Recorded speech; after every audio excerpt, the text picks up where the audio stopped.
Well, it is now my pleasure to introduce Pete. Dr. Pete Phillips is a Methodist minister, a research fellow at Durham University, director of research for the Centre for Digital Theology. He is a pioneer, an international speaker and author and around digital media. And I think during the pandemic, it would be true to say that Pete has been proved to have been ahead of the curve in relation to online church presence, and he's coming into his own, hence his demand for speaking at all these events at the moment. But Pete, we are really looking forward to what you have to share with us. But I just want to ask a similar question to the one that we asked Stephen at the beginning. Is there just maybe one of the things that you have maybe missed during COVID or during lockdowns, and maybe one thing that's been an unexpected blessing for you? Yeah, hi, thank you, Tracy. Nice to be here with everybody today. Glowing right up there. I just going to go some nice places, talking to nice people.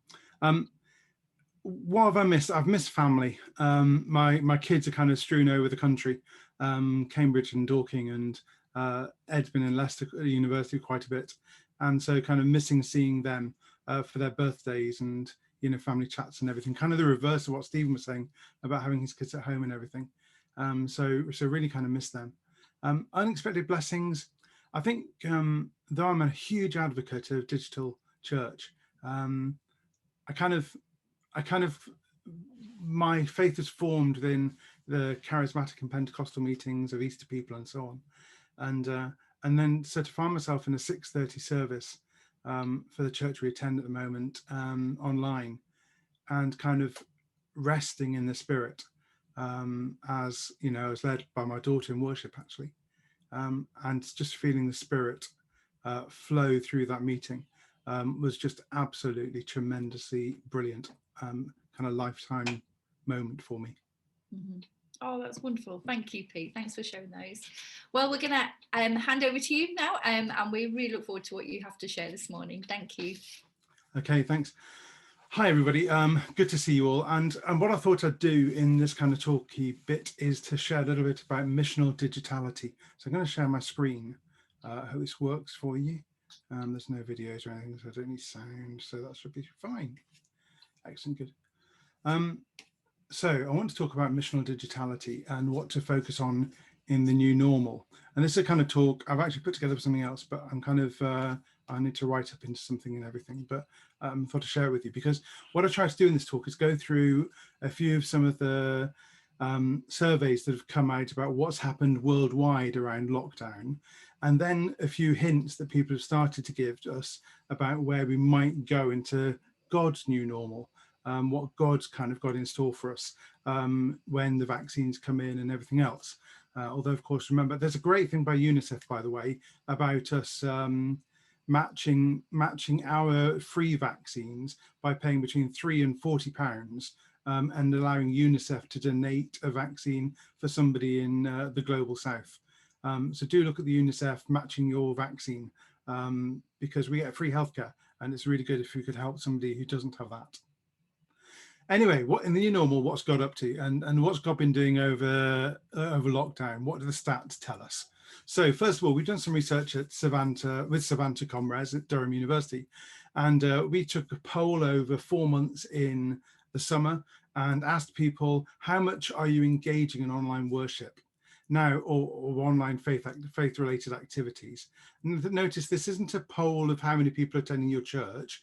This is an opinion poll of people asked, representative national sample, what are you doing? Okay. Now they told us, Savanta Comrades figures told us that there were between 24 and 28% of the adult population regularly engaged in online worship. Okay, during those 4 months, it went from 24 during the serious lockdown in July through to the freeing up of restrictions over the summer to 28%. So it's actually on the rise as we came toward the end of the summer lockdown and into this present lockdown.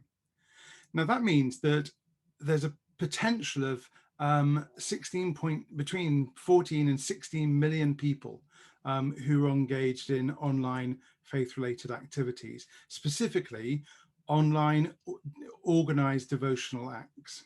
Okay, and that's across different religions and what have you, but the vast majority are Christian, or say that they're Christians.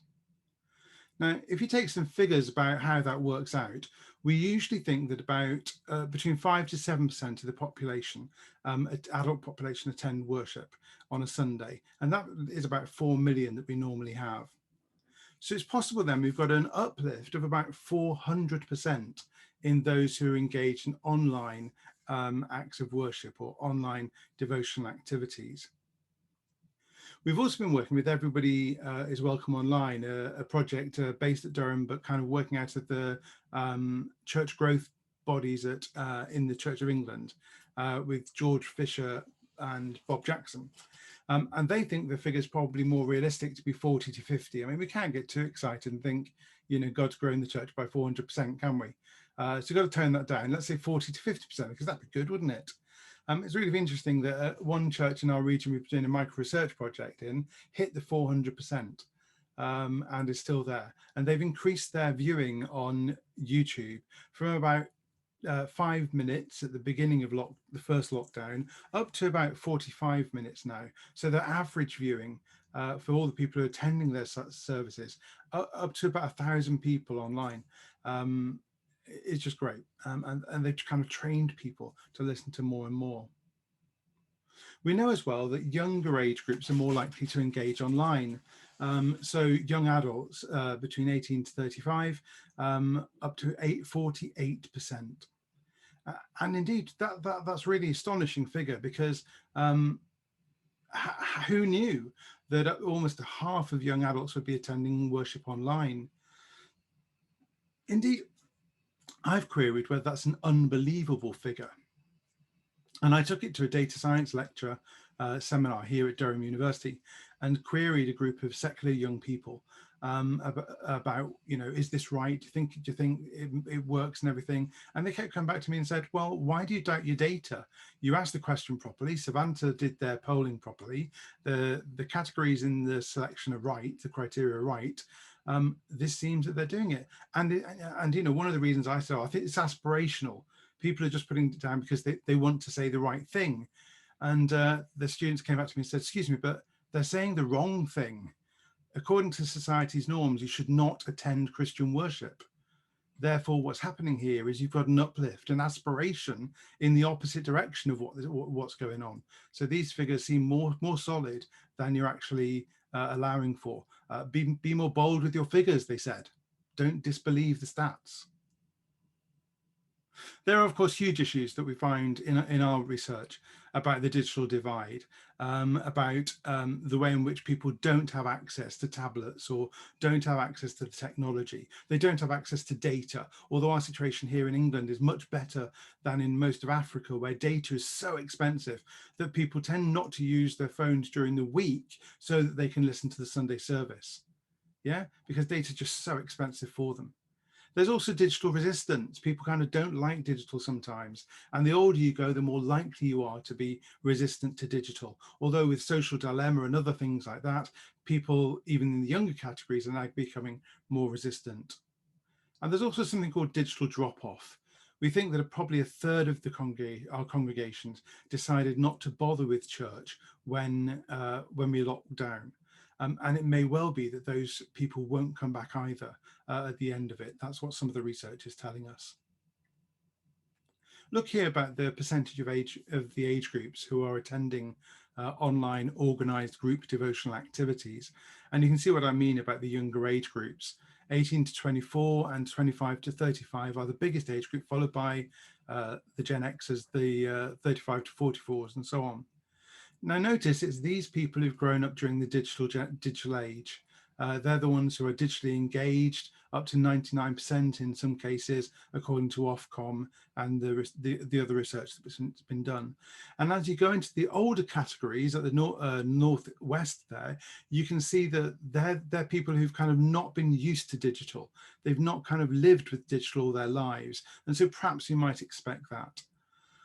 Although I think it's worrying for us that a Methodist church, which is very old demographically, the fewest number of people are engaging in the oldest category.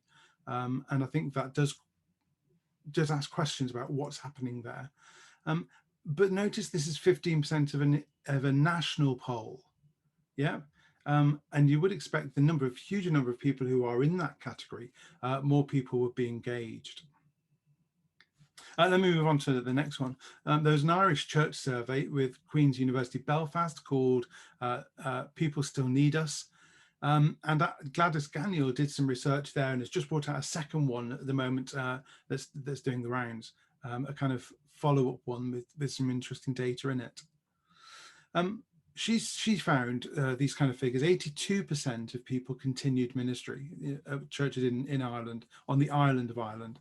89% of the population said their faith was helped during the cocooning period. They don't call it lockdown, they call it cocooning. 87% of church congregations provided online engagement compared to 56% who did something online before. And Catholic sites often provided opportunities across the day rather than just once a week. I'm going to come back to that in a minute. Then they provided this kind of roundup of things: the use of Zoom, WhatsApp, Facebook, YouTube, etc. for a range of activities, prayer meetings, Bible studies, youth groups, children and youth groups, book clubs, coffee mornings, afternoon teas, novenas, quizzes, question and answer sessions, marriage courses, retreats.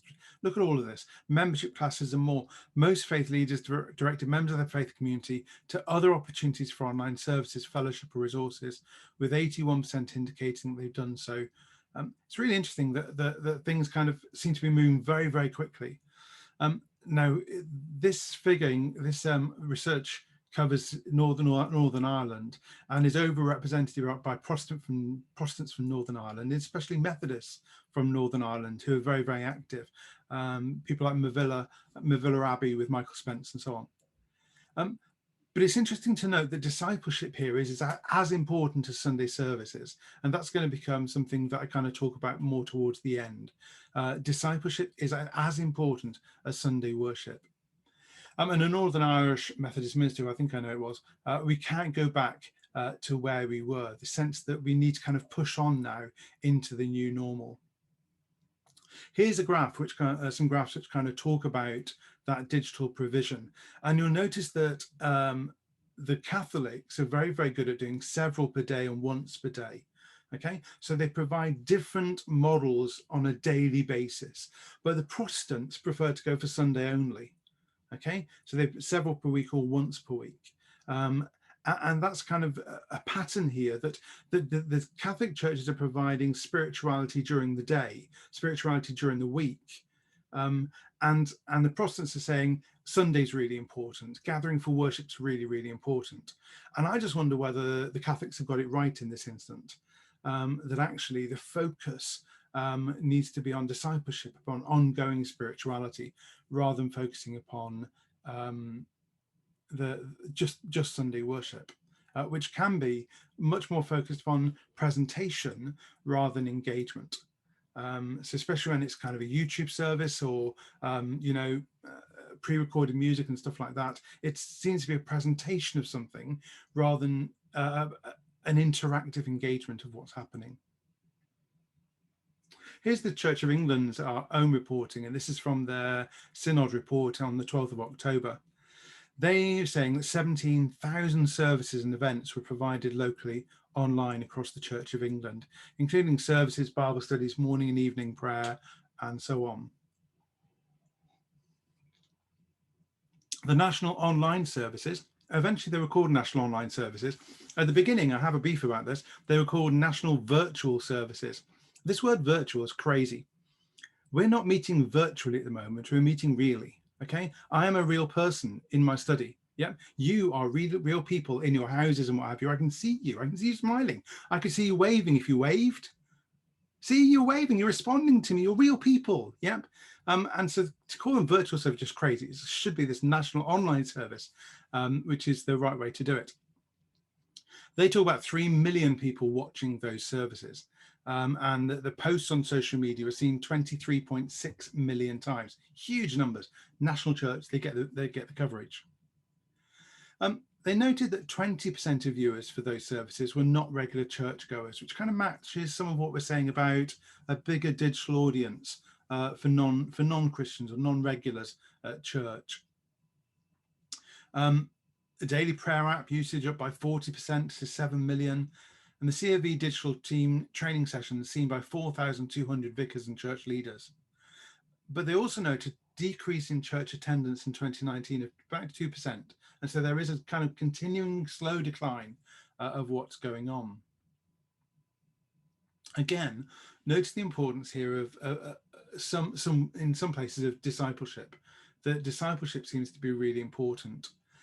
Morning prayer and Compline really show this up. I was talking at another meeting the other day, and somebody pointed to Durham Cathedral, which used to get about 20 people if they were lucky for evening prayer. Do you know how many they get now? 4,500.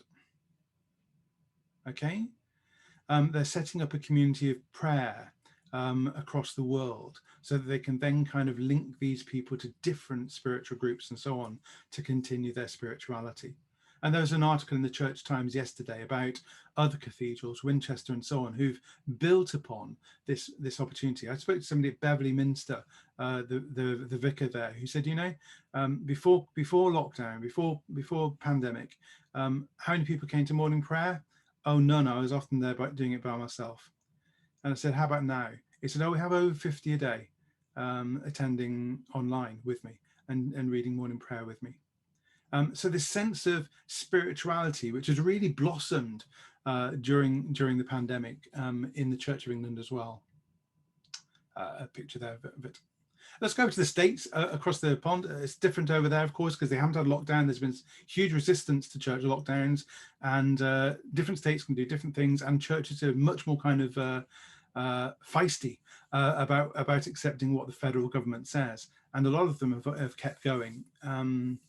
31% of the adult population regularly engage in online worship, which is about the same as ours, which is very interesting.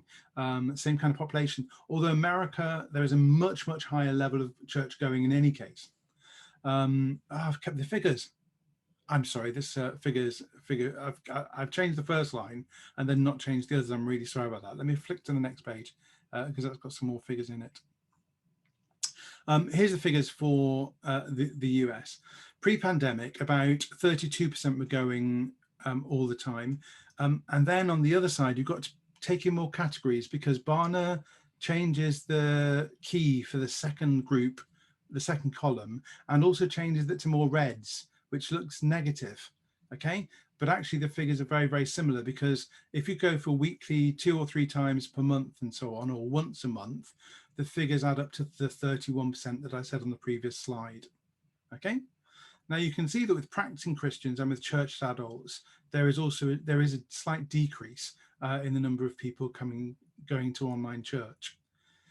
One of the things that Barna found was that a whole number of people prefer online physical church. 81% of people looking forward to going back to physical church in the States. But at the same time, Barna also found that 71% of people said that their church was still growing, their own spirituality was still growing during the lockdown. Just checking my timing here. Where do we go next? If indeed those figures from all over the world are kind of the right, then do we maintain a digital presence? Well, 66% of the Church of Scotland want to continue a digital presence. 70% of the Irish polling by Queen's University Belfast want to keep some digital engagement. Some of the things people have been saying in services, you've set up a comfy sofa for us behind the back pew, somewhere where we aren't scared to come. Coming into a church building is a scary thing to do. What are we doing coming into this cultic activity? We don't know what they're going to do. We don't know, if they're going to jump on us or anything, or they're going to force us to do stuff. Whereas now they can look into our churches and see what we're doing and see we're just friendly, normal people. And you don't even act like parish councils in Handforth in Cheshire. We're much more polite than that. Although we do have lots of Jackie Weavers, which is brilliant. There is an issue as well, though, about the potential demise of rural churches around what's happening. And do we kind of, we've seen that in the Spectator this week, although they didn't check with the Church of England, there isn't such a policy, and we can see that. But is there a kind of shifting that's got to happen around the different churches? Barna's thing about 81%, what I think it's important to experience church alongside others, but 71% see value in attending online services, and 70% think they're spiritually growing. You know, I think that's that figure that Barna say about 81% important to experience church alongside others. I think we've got to acknowledge that digital church is still enjoying church alongside others. You know, it's a corporate experience. It's a sharing experience. That 6:30 service that I go to most weeks in an Anglican church is a group of about 40 people who gather together to hear the word of God and allow the Spirit to breathe through that worship and engage with gifts and prayers and sermon and what have you. And it's a real experience of church. It's not a virtual experience. It's not a kind of distorted experience. It is us gathering together in this place, in the digital place, to worship God. And I wonder whether the 81% could include this sense that digital church is important as well. It's not just about physical. One of the things about missional digitality, though, is this graph here, and especially kind of looking at the ways in which the church Gen X, church millennials, and church Gen Z at the bottom here engage so much more with the internet for their faith purposes.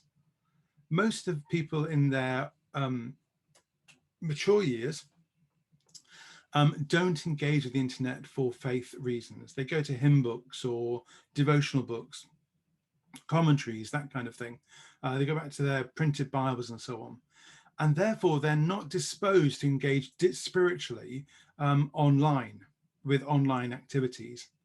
However, the younger you get, the much more it's likely that you see your spirituality growing online through online apps, through digital engagement, through prayer meetings, through YouVersion Bible reading or Bible Gateway and so on.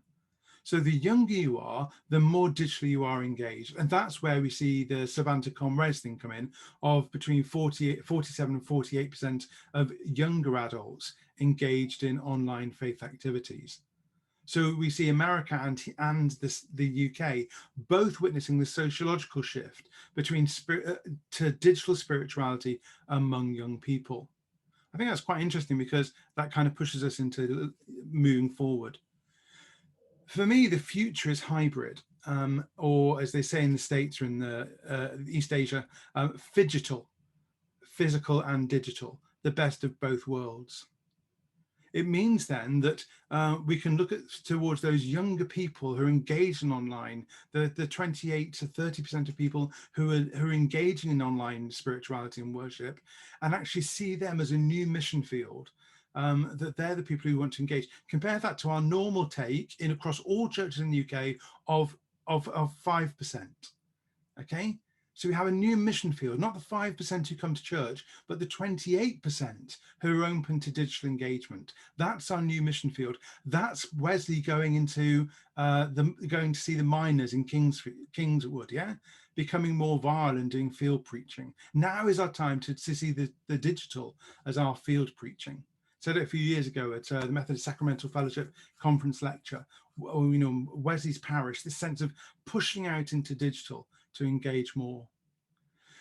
Of course, it's huge implications for the ministry support team, implications for different local churches providing different provision. Do we have a circuit digital team rather than every single church across the circuit doing it?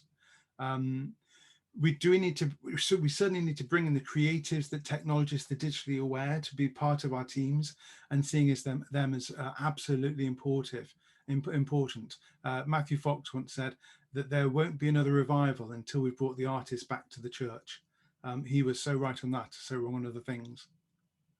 But also there is a move as well to going back towards grandma's church. And Jay Kim brought out a book at the beginning of lockdown called Analog Church, which I don't like at all. And Jay Kim and I kind of talk on Twitter a few times and on Facebook and what have you, and discuss our various views. Jay thinks that digital technology is terrible, and he says he wants to go back to grandma's church where we all knew one another and gathered around the same table and what have you. That's a great romantic idea, but grandma's church, is pretty difficult and isn't attractive to lots and lots of young people. And so there's a huge issue there about what we do. We also need to move away from the sense of attractional mission towards a more networked, connected and community-based celebration of what we're about. Connecting through networks, through network society and Church Without Walls. As Kerry Newhoff argues, we need to create a tribe, not a platform. Yeah, we're not trying to produce Netflix worship. Okay, we should be trying all the time to produce worship that is community orientated, community based, that gives links to people into our community and says, this is the ways that you can interact with what we're doing. Include more people in your acts of worship online. Include people that people can connect with, young people, old people, people who lead Bible studies, people who pray, members of the congregation they can see are just normal people. Rather than just have the brightest and the best, as it were, on show, as it were, as though they're kind of celebrities and what have you. Mark Pugh from Rediscover Church: the ship has sailed. It's time to embrace the new and to extend your now. Think network, think global, think engagement, think mission. Follow the patterns from Acts rather than your patterns before COVID. You can't really recreate the early church. We're in a different cultural context, but we need to follow those patterns of Acts about building community where people are, often in their homes. That's where the church started. That's where the church has lived most of its active life. That's where we need to go again, rather than be held back by our buildings all the time. I think I'm coming towards the last slides. There are generational differences that we can offer potential new engagement. Younger adults, the digital generations are waiting to listen to what we have. Our research around digital millennials in the Bible, my own research about social media in the Bible and so on, suggests that there is now a Youth for Christ research about young people being open to spirituality is really, really important here. We Gen Xers, people my age in their 50s, were furious about the church. And before that, we've got the older generations kind of went through the secularization thing. We seem now to have a generation amongst the younger adults who are not secularized. And this is across different religions. Ahmed from Cardiff University talks about Muslim youth, you cannot call them as a secularized youth. Youth for Christ talks about the open generations of young people. People who are open to spirituality, open to thinking more about what things happen. And so then as well, towards the end of this, how do we create opportunities for prayer and ministry online? Will the larger denominations resolve their issues over online communion? Two chairs of district in the room, so I couldn't possibly say how devastated I am that we haven't dealt with online communion. I can't say how disappointed I am in the Methodist Church allowing so many people to die without taking bread and wine, without the most important means of grace being offered to them, or the terrible route of spiritual communion following a scholastic model proposed by Thomas Aquinas and picked up by Wesley. I couldn't possibly say that in this meeting. How do we develop our devotional life beyond Sunday worship, though? How do we move the sofa viewers into discipleship? Is there alpha possibilities? Alpha is taking off like crazy. Bible studies, prayer meetings, daily acts that we can engage with. Do we need to learn from the Catholics in Ireland that our provision needs to be spread across the week, not just focused on Sundays? Wesley himself said, to go back into Methodist speak, we are called to make disciples, not just the converts. We are a discipleship church, and it's exactly discipleship where digital has really taken off. Could it be that the mixed future is that Sunday worship may well be in buildings, hopefully including online congregations as well as in-person congregations? Yeah, the two mixed together as a hybrid congregation, the body of Christ online, the body of Christ offline, joined together. But the most of our midweek activities will go online, our Bible studies, our prayer meetings, our church councils and so on. although do watch the video from Handsworth and pray that we never get that bad. We're called, says Kerry Newhoff, to fulfill God's mission, not to fill auditoriums. And the majority of the people are simply no longer in the room. We are called actually to include people in the Methodist Church. Just in this final paragraph, that digital helps us to include people who are housebound, long-term sick and disabled. Those very people have had a long-term engagement with the digital church. We are the newcomers to this. Actually, the disabled church have been there for ages and ages and ages, and we've got so much to learn from them. People like Katie Tubb and people in ordinary office in our own district and what have you, our own region. Loads of people who have been there doing stuff, Tanya Marlowe and so on. We need to learn from them. Digital also stops us privileging one space to encounter God. It stops us saying that we hold God in our churches and hold access to him. You can only find God if you come to church. We've never believed that as Methodists. We believe in God's prevenient grace, that God bursts into our living rooms, bursts into our private lives, comes to us wherever we are. Let's do that and say, actually, God is here in digital too. And therefore, digital offers an opportunity to include all ages, all types of people, to share around the digital table, altar, and cross. I've said enough, and I'm sorry for going on so long. But missional spirit, missional digitality offers a massive opportunity for the church of all kinds across all nations to shift into new mode of being. I think that Douglas Estes says that Paul used the emperor's roads. Paul used the Roman roads, which brought the armies to conquer the world, to destroy the world. Paul used it to kind of subvert that, to take grace to Rome. We too can now use the digital routes that are causing so many problems across our world, the horror, the racism, the attacks on everybody. We can use it to bring grace, to use the digital routes to change the way that the church goes into the first half of the 21st century and beyond, and to create a new missional digitality. End of.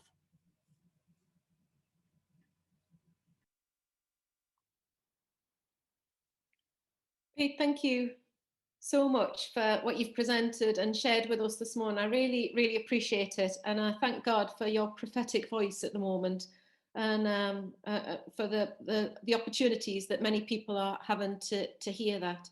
You'll see there's some questions in the chat, and I'll encourage you just to keep putting your questions in there. Pete, you can have a sneak peek at them beforehand. But one thing that did occur to me when you were speaking, and you kind of brought it round there towards the end, was you mentioned how it was worrying for those denominations that had predominantly an older demographic, if they're not the ones that are relating to digital engagement. But then as you were speaking towards the end, I was getting a bit more excited, thinking, actually, it's not that worrying. It's our biggest and best opportunity that we've had forever in one sense, because we realize that a lot of the evangelism, a lot of the mission, not all, but a lot of the evangelism, a lot of the mission that was based on a come to us kind of ethos just wasn't working anymore. So here, particularly where we've got churches, the majority of which in Methodism do have an older demographic, we've now got that opportunity to go to places that we never even hoped we'd be able to go. So that's left me quite excited, and I hope our listeners were as well. Thank you, Pete. We'll come back to Pete later on. I'll let you catch your breath. Before we have our comfort break, if Tracy would come back to the screen. Tracy and I, when we were planning these mission hubs, we think it's a good idea to have a local good news story as well. We love good news stories, Tracy, don't we? So Tracy's going to tell us a little bit about what she's been doing. Thank you. Well, what I'm about to share is not something which was meticulously planned or expected. If it had been, it might have looked very different. It's simply just a community which has developed online during the pandemic. I've been engaged with the Anonymous Fellowship 12-Step community for some months before March 2020. And when the first lockdown was announced, I was really concerned about that community because I know how much they rely on face-to-face meetings, and some attend one or multiple meetings a day just to keep them going. So lockdown meant that the recovery centre in Newcastle closed. Thankfully, quite a lot of the meetings went online through Zoom. But I was part of a Facebook group for the recovery centre, and I could see some of the struggles that some of them were facing because of their physical isolation. So I felt led to posting that I was also a Methodist minister, and that if people would welcome some kind of weekly reflective time, then I would happily create one. I didn't expect a response, but actually immediately I had a lot of affirmative responses. So I decided to establish just like a 20-minute service, if you like, predominantly using 12-step prayers and 12-step inventory, sort of a self-examination, and a short reflection on a verse or two from the Bible. Initially, I did this on YouTube as a pre-record, which could be played when was convenient, but also I did it as a live Zoom. But after a while doing both, it became a lot of work. So I just decided to do it as a weekly live session. And we found a time that worked with when some 12-step meetings were going on, so we weren't clashing. After about 6 weeks or so, there was a sense that folk who attended needed something more than just a few prayers and a reflection, and they needed more interaction as they became more familiar with each other. So for those who are not familiar with 12-step recovery program, it's a very spiritual program actually. Addicts seeking recovery are not necessarily Christians. In fact, many would shy away from any kind of label, but they are spiritual seekers who know that they need the love and guidance of something bigger than themselves. And in 12-step jargon, they talk about a higher power. And for some, this might be God as we might understand him, but for others, their concept is a lot more nebulous or even nature focused. But they all use the familiar language of God, however they understand that. So I had a starting point. They kind of got the spiritual language. But the 12 steps are also very focused on self-examination, on confession, of putting things right, changing our focus from ourselves to others, and serving others. So it sits very comfortably with our own Christian practices. So every week we come together on Zoom, which enables them to remain anonymous if they want to. We share honestly about how the week has been in life and addiction.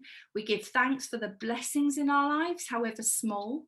We pull party poppers to celebrate the big and small wins in our journey of recovery. We admit where we've messed up in the week. We say sorry and we ask for forgiveness, and we prompt to apologise or make amends if that's appropriate. We hear a few verses of scripture and a short reflection on it. We share our thoughts on what we've heard and how it's connected with us. And we share those people and situations that we want to hold in prayer during the week, as well as handing over the week ahead. And that's now developed into a WhatsApp group as well for the rest of the week, where they support and they encourage one another. They share their readings and their meditations from the week and what they've learned, and they ask for prayer when they're struggling. But this isn't a mega church by any stretch of the imagination. It's a core group of 8 people from different parts of the UK, sometimes joined by a few others from time to time or from all over the world. Of the core 8, the average age is around early to mid-30s. 1 went to church fairly regularly before lockdown. 2 had been to a church when they were children, but the rest have never been to church or had even considered a concept of God before going into recovery. Being small means that every member shares every week and joins in with every part of the service. Some even host, and as they're used to taking turns in 12-step meetings, that's just normal for them. But they have recovery in common. This Thursday, I had the privilege of giving one of them their first Bible and talking to him more about Jesus. Once things are back to being able to touch another person, he has decided he would like to be baptized in the sea as a sign of that transformation that has happened in his life that he's been communicating. So as I said, if I had sat down and planned this, it wouldn't probably look like this. It's evolved with the folk who attend and it's shaped by them, but it's growing as they begin to invite other addicts they know, and their lives are beginning to be changed and a relationship with Jesus is developing. I can honestly say that I have never had the privilege of ministering to such an honest, vulnerable, committed community as this. We'll probably never be able to meet physically all together because we live all over the country, and as I said, sometimes around the world, but that doesn't seem to matter. These are often vulnerable folk who teeter on the edge of self-destruction at times. And so we've had to ensure that safeguarding processes are in place, which has been a challenge because there's just been no guidance for a church community that existed. But with the folk who attend, we have a monthly group conscience, which is as close to a church council as you'd need. And it's how 12-step fellowships are organised. And it's incredibly democratic. We're working together on developing the service. We're about to start reading together Richard Raw's book on 12 steps and spirituality called Breathing Underwater. We're opening up the service to contributions from them so they can share what they've been reading, seeing and being challenged by, and we continue to read the Bible together. But Methodist membership may not be where this goes. We will unlikely ever have a building. We may not even make it onto the October count. But this is a genuine community of faith with the most committed folk I have ever come across. We will find a way of making baptism work in our context, and we'll find ways of sharing food and drink together. It is a journey of discovery and blessing, but does not seem to have been held back by a lack of a building or meeting online. God has gone before us and will continue to do so. And I thank God for this amazing group of people and the opportunity to serve them in this way that just happens to be online. Thank you. Tracy, that's wonderful. And we stand with you in thanking God for this amazing opportunity and for the people who are you're doing life with and walking with at this time. And can I encourage each of you as listeners to this story, to this testimony, this good news, just remember Tracy and the folk that she's mentioned this morning. Remember them in your prayers over this next few weeks. And let's thank God for that and bless Tracy for what she's doing. Okay, we're going to take a 5-minute comfort break. It's just 5 minutes, so it's enough time to fill your cups if you need to. Stand up and stretch your legs, but do come back because I'm looking forward to hearing what Leslie's going to share with us then. 5 minutes, people, you know. But welcome to Leslie now. Leslie, you're here and we're delighted to see you. Thank you for coming from the district of York, North and East.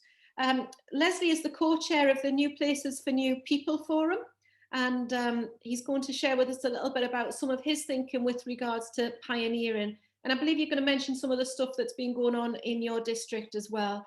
Yeah. But before you do that, we're going to give you the same question our other two speakers have had, or Stephen and Peter anyway, is that during this last year, what have you particularly missed most? And have you seen and experienced any unexpected blessings? Yeah, okay, thank you. Morning, everyone. Things that I've missed, well, I've just come up with 3 things. Whether the really most intense things, I don't know, but singing in a gathering where loads of other people are, I desperately miss that. And we've not managed to do that really well digitally yet, have we? So I miss that. I miss being in a room, proper room, where you can actually just have all sorts of conversations going with loads of laughter. And it's the laughter thing that I really miss, I think, because that's one of the problems with everyone being on mute and that you just don't get that all rising up of a good old laugh, and I miss that a lot. And I miss going to a coffee shop to read and work and think and just watch people, which I love to do as an introvert as well. So those are some of the things I miss. The unexpected blessings, it's odd that actually for me it's created a little bit of a reset on some of my personal rhythms. So I'm eating better. My diet is easier to manage because we're here all the time. So I've lost 2.5 stone. I've taken up running and managing to do that. So I do 6K every morning. And the Leslie of the last 54 years before he got to his 55th year would have never believed that would be the case. So that's been a real change of rhythm. And all of that has fed into me, I think, finding a new discipline in my prayer life, which has been really good as well. Just the Groundhog Day-ishness of this pandemic has actually created for me the space to develop some new rhythms. So that's good. And I just, please God help me to keep those rhythms going when life has more variety about it in due course, which I long for as well. Brilliant, thank you, Leslie. I don't know whether you had the gallery view on, but there was quite a lot of people nodding away at some of those, particularly the coffee shop one. Right. So, as I say, welcome. We're looking forward to what you're going to share with us. So I'll just let you continue now, Leslie. When do you want me to finish, Elaine? Well, you've got your half an hour. That's Okay. fine. We'll adjust the timings at the end. No worries. Okay. I'm just trying to share screen now. Is that working for everybody? Yes, thank you. Excellent. Thank you. Well, thank you so much for the invitation to be with you this morning. And I just want to share with you some of the thinking within our district, which is just where the journey that we've been on and where we are at the moment. And it's within the pioneering world. And it's all located really around this project that's got a load of energy and people quite excited about it, called the Kairos movement. Circuit 16, I'll unpack all of this. Circuit 16, so there are 15 circuits in the Yorkshire North and East District at the moment, but our intention is by September 21, there will be a new circuit. And the whole ethos behind the circuit is expressed there, inspired by the way of Jesus, a movement for those who are hungry to live differently and aching for a transformed world. Why is it a Kairos movement? Because we sense that the Spirit has been doing something over these recent years, and through the pandemic, the Spirit has really been kind of accelerating the sense of vision for something new. And I think for me, this is kind of the way I come to it a little bit, not as probably a natural pioneer. I don't see myself as a massive pioneer, but the question is, how do we build a place where pioneers and prophets and entrepreneurs can fully flourish and grow and truly enable the renewing of the church? And how do we change the center of gravity from institution to movement and from buildings to people? How do we make the Methodist Church, if you know, I've been a Methodist all my life, I can't help it, so I end up orientating that way. But and some of you might think, well, who cares? But how do we make, how could we make the Methodist Church that place where people with a dream to transform the world would come because they know here they would get encouragement and resources to be able to support them on that journey? That's kind of where I come from it, and why I'm so enthusiastic about this initiative. Just a very quick word or two about me. You'll see there, my life in ministry, I was in Barnsley as a probation, and then for 9 years, and then in Bramall.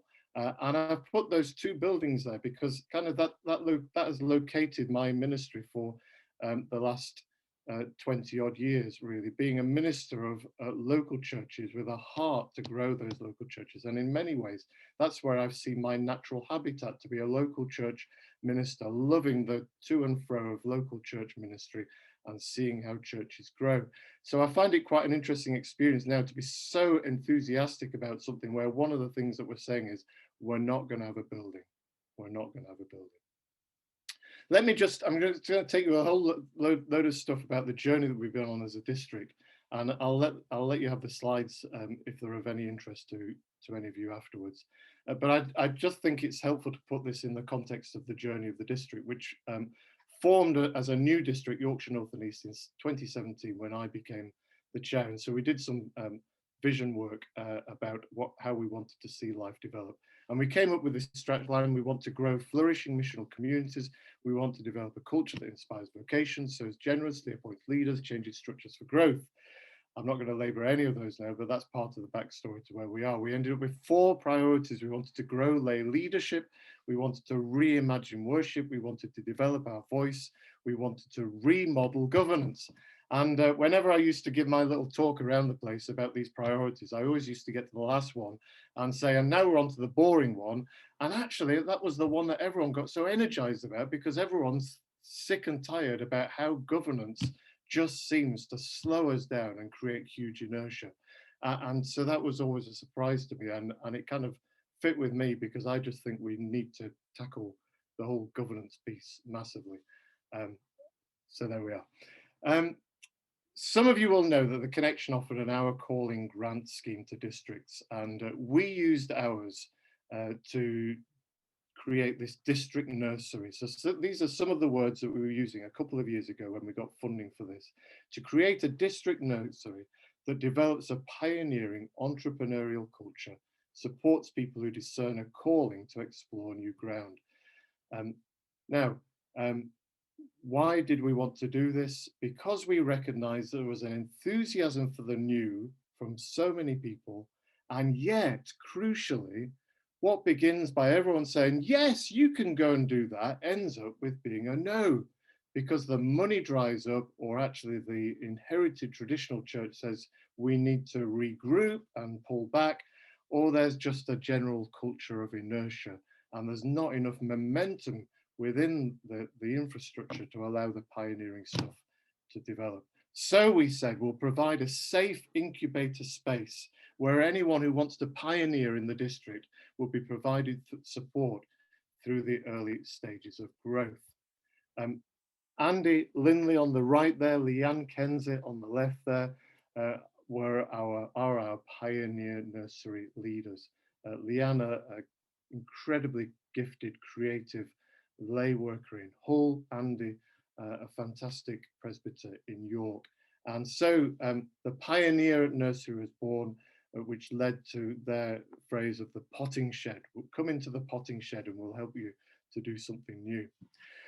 Now, the journey that they've been on is to get to this point where we say, but we need even newer wineskins. The wineskins are still not new enough, or there's not enough robustness about the wineskins in which we're enabling this pioneering world to develop. Why? Because they found that people were so glad for the oasis of a pioneering group, because otherwise they were surrounded by desert. And that's a story that I hear quite often from pioneers, that it's so hard to be in a world where you have to explain your story to people who don't get it, and you have to kind of justify again and again. And they were recognizing that there needed to be a more comprehensive space in which the pioneering adventures could happen. It needs to be more organic, more connected, an integrated balance of discipleship and mission, breathing in and breathing out, as we've been calling it. So it's not just go on, we'll support you over there, but actually there needs to be a bigger integration about the thing. So this has led us to begin to write the new chapter. And this is what we put in some of the earlier stuff that we wrote. As the pioneer works develop within the circuit, and as we reflect upon the impact of COVID-19, we discern the Holy Spirit prompting us to reach beyond existing structures, to create new ways for people to grow as followers of Jesus. Now, some folk might say, well, why do the structures matter that much? And I can't get over the fact that actually they do matter an awful lot. If you build a church building, how you build the building, what shape it is, and where you put the furniture has a huge impact on defining how you will have your life together. And in the same way, the structures of our church create and, dare I say, inhibit too often us being able to really adventure in the way that I believe God wants us to. And then this is also a crucial bit for us, I think, looking at Acts 6:1-7, where the early church, they recognize that there's an important ministry being neglected, and so they appoint others to specific responsibilities. And so a determination to try and find a way to create some founding structures where governance is done well, because it really matters. And if you don't do governance well, you're in big trouble. But it has the effect of releasing as much energy as possible for mission and ministry. Some of you will have heard me witter on before will know that I've got this huge problem with trusteeship in the Methodist Church. That means out of 180,000 members in the Methodist Church, over 50,000 of them are serving as trustees. We are mad. We are absolutely bonkers. And we need to get over ourselves with regard to trusteeship. I hope you are recording this. This could be dangerous. So the Kairos Circuit, Circuit 16. Here's the vision for what we're doing. And I'm really glad to share it with you, because you can, this is a massive work in progress. And I'd love for you to shine your light on it and offer your thoughts into it, so you can tell us where we need to develop in different ways. A new non-geographically defined circuit which provides a district-wide new place for new people to be supported in exploring faith, growing in community, and following Jesus. Why? Because there are significant numbers of people who are spiritually open and seeking, but they do not find existing church models accessible or attractive. Pete's proven that for us again this morning. We believe that we can develop a fresh model of being church which is faithful to our Methodist heritage, but reimagined to be effective and relevant in a very different emerging world. At one level, part of this, I think, is encouraging us to rediscover the original Methodist charisms, not what we tend to call traditional Methodism, which is usually kind of Victorian stuff or even early 20th century stuff. Theological rationale, very briefly, very summary picture. Taking the great commandment of Jesus as fundamental, we want to place the primary focus of attention, activity, and prayer upon loving God, loving the world, and loving each other. Primary focus on all of that. And through all of this, we'll both reveal more fully the presence of God and share in the activity of God in the world. Now, I suspect we're saying very little that is in any way controversial in saying that. But I think that where I've put in bold the primary focus, maybe you'll agree with me that that's where we struggle so often in our church life. Primary focus of attention, activity, and prayer on those things.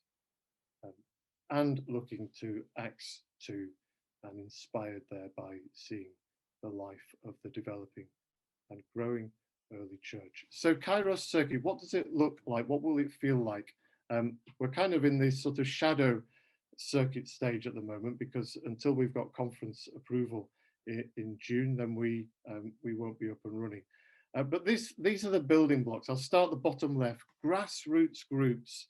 These are really the fundamental building blocks, I think. And I was really interested to hear your story, Tracy, about your group, that story, because I think that's exactly the kind of grassroots group, one of the types of grassroots groups that we've got in mind.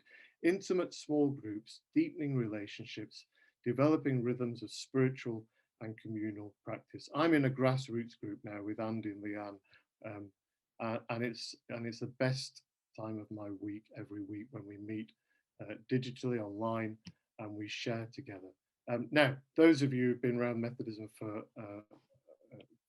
any time, and most of you probably have, will just think class, absolutely class. Grassroots group, they're fundamentally a place of growing, place of accountability. Think 12 steps, think Methodist way of life. How are we exploring our life together? And we're just holding each other accountable. We're holding each other accountable. Then top left, Kairos groups. These are, Kairos group is a heading for all sorts of different interests, social action groups, enterprises that are catalysts for positive change through acts of love, service, and intentional living. We're anticipating these being a real multiplex of all sorts of things. We want to set entrepreneurs free to do amazing stuff. We want creative arts to flourish. We want folk who are passionate about climate change and homelessness and serving communities in food banks or debt counselling or whatever, to be forming into groups. And we see that arising out of the life of accountability that people will be sharing in grassroots groups. Because one of the things are, what are you doing about your faith? And we're seeing Kairos groups as the expression of faith. Kairos movement gatherings. We want to create places that are physical and, oh sorry Pete, online, that stimulate and enable invitation and encourage belonging. So in a sense, there's a sense of being in this together, whole gatherings, hybrid, where we're coming together and we're just encouraging each other and sustaining each other. Top right, grassroots network. Just how are we going to thread those grassroots together? Well, the grassroots leaders will have a key role in just shaping things so that we aspire, and it's ever so easy to aspire at this stage, to be agile and constantly changing. We recognize how hard that is sometimes, because how set in our ways we can become. But we want to provide a whole suite of different ways in which, through grassroots groups, people can be mentored, find spiritual direction, be sharing in discernment.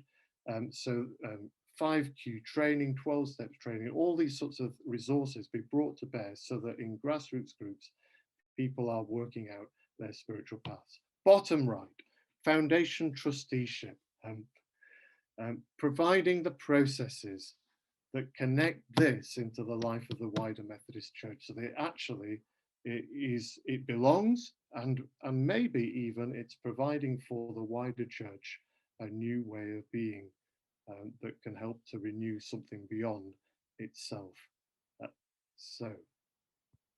Yes, anyone else read The Starfish and the Spider? I would recommend this book, The Unstoppable Power of Leaderless Organizations. I think it has a lot to say into what we're seeking to do in Kairos 16. And it's an interesting point to ponder, I think, about Methodism. And the basic thrust of it is this. If you bash a spider's head with a mallet, the spider dies. If you cut a starfish in half, you end up with 2 starfish. And it's making the point, this book, that many of the inherited organizational ways that we have are centralized. You have a head which basically runs the show, and everyone underneath does what they're told. Whereas a starfish is a neural network. It's completely decentralized. And what we're after in Circuit 16 is seeing how we can develop something that feels far more decentralized.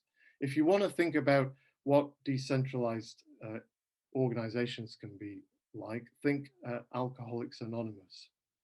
You can go anywhere in the world and find an Alcoholics Anonymous. It's not ruled from on high. It's just everyone who's in Alcoholics Anonymous gets it, and the shared values, the values drive everything. Wikipedia is another example where it's very lightly controlled from on top. And so we're looking at how Circuit 16 can start to model some of this, because there's real power for growth and development and all sorts of different things to grow. We've been sharing this in the district, and I just thought this was encouraging to throw in here. Some really encouraging feedback from some folk in their 20s. We haven't got that many folk in their 20s who are active in the Methodist Church compared to the rest of the demographic. But here's 2 folk who fed back on this. I don't think you fully realized yet, they said, how much of an appetite for this kind of refreshing movement there will be, especially amongst our mid-20s age range. We took this really positively, I have to say. And they carried on. The really exciting aspects I was most drawn to were the different types of belonging, getting away from the cliquiness and restrictiveness of a local church. They just recognized that, you know, the whole deal was, do you want to belong to the Methodist Church? That's great. That's that building and that community and that building, and that's what they do there. And if they don't do it, well, you might have half a church. If they don't do what you want to do, well, they might give you a bit of support to do what. But that's it. That's the framework in which you basically operate. It feels like. But they love the opportunity for an expansive playground that could be offered here. And then the regular gatherings. This was the other thing that was floating their boat. All the creative opportunities for learning and development. I think there's a really large gap for this in many churches. They were just seeing how constrained sometimes, so this is how it's been for them, that they felt within a local church. The popularity of the workshops at Flourish, this was our district weekend in 2019, when we could get together as 1,200 people in the same space. It showed how hungry people are to explore their faith in a variety of ways. So we were encouraged by this. Now, let me just talk about the Methodist engine room, if that's okay. It will not interest some of you very much, but this is kind of where my head's been, because I just want to see how can we make all of this work within the Methodist world. So Kairos Circuit is a single church circuit under Standing Order 511. You didn't come here to listen to standing orders, did you? But there we are, with a combined circuit meeting church council. Good governance rests here with a small team of trustees that combine vision with skills and commitment. And their job is to oversee the circuit. They take responsibility and we keep it tight. I'm thinking initially 10 folk, but their job is to hold the vision, to enable the decentralized circuit to develop in all its many ways, not to be controlling it, but to be serving it with the gift of good governance. So a single church circuit. And then, if you like, the other bits of the Methodist engine room, there'll be a leadership team, think stewards leadership team, with delegated authority from the governance people, because they don't need to worry about this, to shape the growth and development of mission and ministry. It'll be made up of some trustees, some grassroots leaders, some Kairos groups leaders. As far as possible, there'll be delegation as permitted under Standing Order 5542 to grassroots groups and Kairos groups. This is how we try to end up with a bit of a hybrid from the centralized to the decentralized. We need some centralization because we want safeguarding to be done really well and to be taken care of. All that stuff needs to be done well, but we want the real action to be delegated to grassroots groups and Kairos groups. Grassroots groups, as I said, are the classes, the primary placing of belonging and accountability operating under Standing Order 6301. It's really interesting to me how standing orders, and they still place the class at the heart of things. It's only our practice that doesn't place the class at the heart of things in the Methodist world. So here we're committing to a way of life. We're supported as we flesh out our discipleship. Our involvement within Kairos communities or other parts of the Methodist Church or beyond the church spring from and are routinely reflected upon within these groups. The Kairos communities are, if you like, in our normal language, the internal organizations. The Women's Fellowship, the Bright Hour, the Lunch Club. They arise as a diverse network of missional spiritual communities. They're an outpouring of response to Jesus and the sharing that's happening within grassroots groups. They'll also become important places of belonging, because I think they'll be the point of contact for us with all sorts of people around us who will become part of the Kairos community, and we would want to encourage them then to end up being part of our grassroots group, growing in faith. What about property, finance and membership? We are not intending to have our own property. We're almost wedded to that at the moment. We do not want our own property. Why would we, for goodness sake?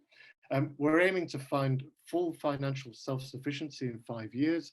We've got a budget for the next 5 years, which we hope might bear some relation to how reality might be. We're making a commitment to pay our way by district assessment in the first year and on, because we don't want, we don't want to be in that place where the inherited church is forking out to do this. We need to find a mature place where this is how we can do this, folks. Andy and Leanne, they are the creative brains behind all of this. Really. They ought to be the ones here.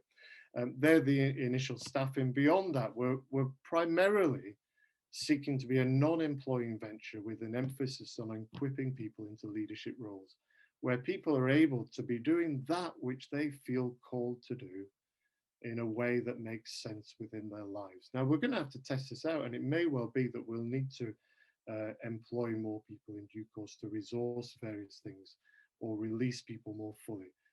But we want to make this a place where people can flourish, where we take their well-being seriously, where actually it's fun to belong to this, where it's life-enhancing to belong to this, where people are not ground down by the list of things that they think the institution needs them to do. When I was at Bramall, the right-hand picture, 400 member church. The property steward once wearily said to me, and I thought he was on the point of giving in, and I didn't know where I'd find a replacement. He said, "Crikey, this engine takes a lot of feeding, doesn't it?" And he was actually just talking about keeping a large church going. And we want to release people from all of that so that the primary focus, do you remember that earlier slide, that primary focus is on the right things.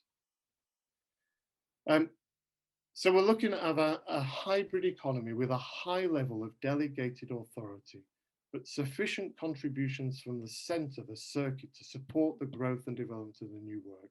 What about membership? What about membership? We need to have a few members to make this work by standing orders, and that's my job, to get a few members on board. We just need it because standing orders tell we need it. But then we want to be reorientating our sense of belonging within this, so that everyone who belongs is a shaper and a catalyst. Everyone's a shaper in this movement.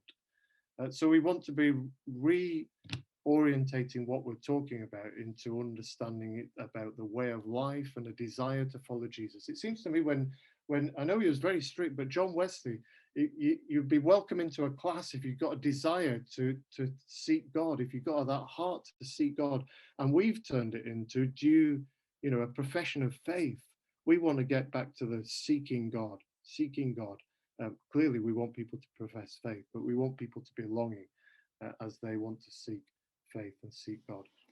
So there we are, Kairos movement, Circuit 16. We think we might end up calling it the Kairos Circuit, inspired by the way of Jesus for those who are hungry to live differently and aching for a transformed world.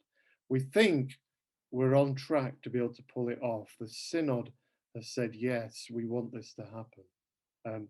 I'm just talking to the people at the connectional level about how do you form a new circuit that is not a merger of two other circuits?